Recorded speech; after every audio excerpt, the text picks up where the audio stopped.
Landon Senator Dean Heller says his yes or no vote depends on how the Senate draft is written. Paul Nelson talked to the senator today. He joins us live in the newsroom with this part of our coverage and both sides of the issue.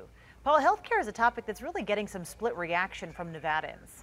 Yeah, it really is, Kristen. Senator Heller says he takes a couple thousand phone calls a week on this topic, and it's about half and half for and against replacing the Affordable Care Act. But those gathered at his Reno office today say they're not interested in a Republican-sponsored health care plan. Save our health care. We live here. We work here. A group of about 40 protesters gathered in downtown Reno, asking Congress not to pass the American Health Care Act.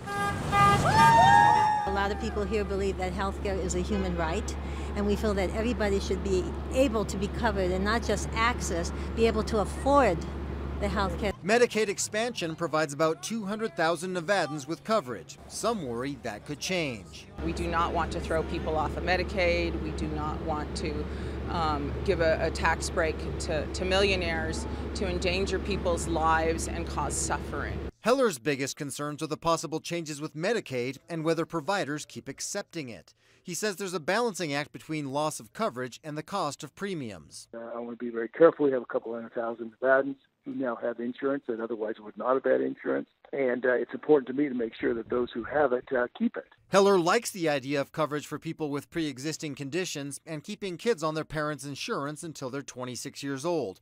He expects those to be a part of the Senate's draft. If it's good for Nevada, I'll vote for it. If it's not, I won't.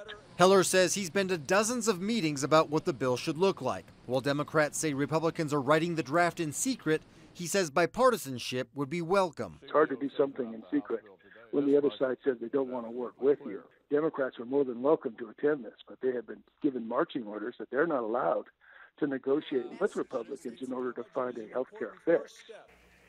I asked Senator Heller if this issue could hurt his chances for re-election. He said good legislation makes for good politics, so if he works hard and does what's best for the state, voters will reward him Election Day. Covering the story live, Paul Nelson, Channel 2 News. Paul,